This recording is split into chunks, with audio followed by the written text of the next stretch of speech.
m'appelle Jean-Claude Mobali Banda. Je suis opérateur dans le domaine du tourisme.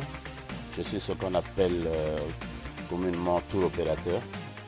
Je fais le tour opérateur dans le réceptif, dans le sens des clients qui viennent visiter le Congo. Donc je suis là dans le cadre de la gestion d'une destination qui est Congo-Brazzaville.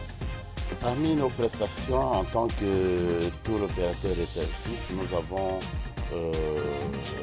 l'accueil qui est tout à fait naturel, les transferts entre les aéroports et les hôtels, entre les hôtels et les aéroports. Nous avons le tourisme, c'est-à-dire qu'avec l'organisation des visites, des tours de ville, des visites des sites autour de Brazzaville, autour de Pointe-Noire et dans le pays.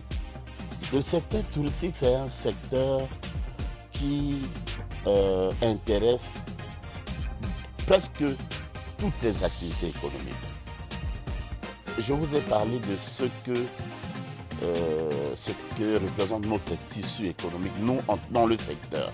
Vous avez les hôtels, vous avez le transport, vous avez les restaurants, même les bars, et les tours opérateurs que nous sommes.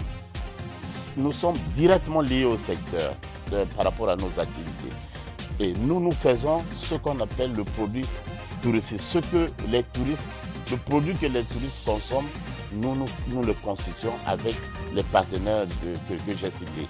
Mais il y a beaucoup d'autres secteurs qui intéressent.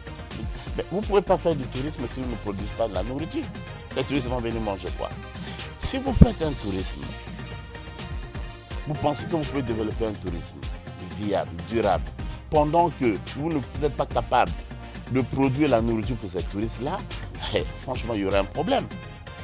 Il y aura un problème parce que le tourisme, c'est un produit d'exportation comme le pétrole. Donc, quand le coût de production est moins élevé, vous recevez plus de devises. Mais si nous importons la nourriture que nous donnons aux touristes, si nous laissons une bonne partie de l'argent que les touristes nous donnent pour consommer nos produits, nous le laissons à l'étranger, par le biais des importations de certains produits ou services nécessaires, vous voyez qu'on n'aura pas fait grand-chose. Par contre, si nous avons la nourriture sur place, nous produisons la nourriture que consommeront les touristes dans le cadre de leur restauration. Si nous construisons des hôtels avec des matériaux de chez nous, n'est-ce pas? Et si nous avons un bon système de transport qui ne coûte pas trop cher, nous allons travailler dans une exportation d'un produit qui va rapporter beaucoup d'argent au pays. Et donc,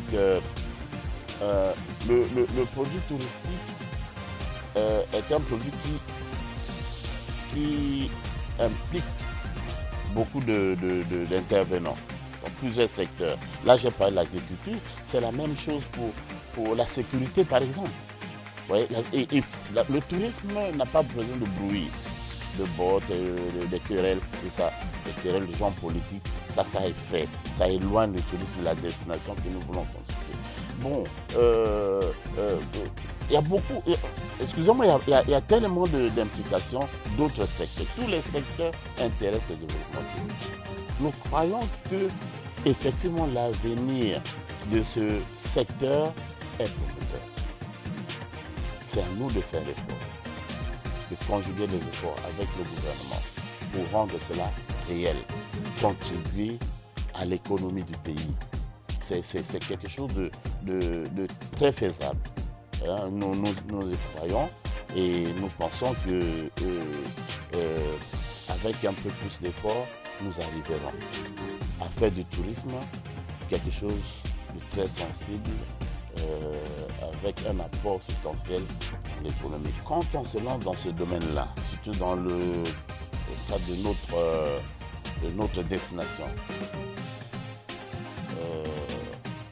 je pense que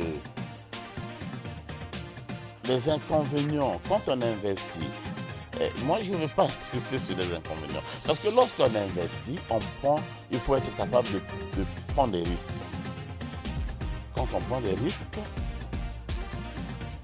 on les prend après avoir étudié, élaboré des projets viables. Et quand on élabore ces projets, et quand on s'y lance, c'est pour réussir, n'est-ce pas? Donc, la prise de risque, la croyance à ce qu'on veut faire, le travail acharné peut vous amener à la réussite. Et les risques, les inconvénients, c'est les inconvénients de l'entrepreneuriat.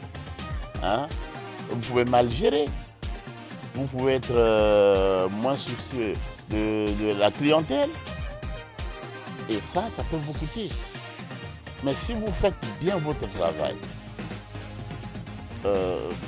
il n'y a pas d'inconvénient. Il n'y a que des avantages. Et les avantages, les principaux avantages, c'est quoi? Vous gagnez, vous embauchez les gens, vous créez les emplois, n'est-ce pas? Vous payez les taxes à l'État et vous assurez le bien-être, votre propre bien-être. Moi, je pense que ça, c'est les principaux avantages. Les inconvénients, moi, je ne veux pas voir les inconvénients. Parce que vous allez me dire, mais pourquoi investir? Il faut créer les inconvénients d'investir dans le domaine du tourisme. Non, non. Il faut bien venir dans ce domaine-là et bien élaborer les projets d'investissement. Et je pense que tout peut aller. Je ne peux pas vous donner des chiffres au risque de vous raconter n'importe quoi aujourd'hui. Parce que je sais qu'il y a Pourquoi je dis qu'il y a des changements maintenant? Parce qu'il y a un service, un département de statistiques bien outillé actuellement établi au niveau du ministère de la Gestion générale du tourisme. Et nous pensons que d'ici l'année prochaine, nous allons avoir de bonnes statistiques de cette année, peut-être l'année passée aussi, on va les avoir. En ce moment-là, on pourra vous donner des statistiques fiables. OK? Mais le changement dont je fais allusion se fait sentir. Il y a l'engouement de la ministre qui croit au développement durable du tourisme. Elle croit. Elle tient à ce développement. On ne le sent pas les actes posés. Et il y a eu les assises sur la stratégie de développement durable du tourisme. Cette assise, déjà avec les contacts pris par Madame la ministre, la participation de l'Organisation mondiale du tourisme, qui est une organisation des Nations unies, l'intérêt manifesté par le PNUD, tout ça nous pousse à croire qu'un changement est en train d'arriver, est en train de se réaliser. Et déjà, avec les quelques actions qui ont été menées par Madame la ministre, il y a cette visibilité qui se fait sentir. Nous sommes en train d'aller sur Internet tout le temps. La demande, il y a un intérêt.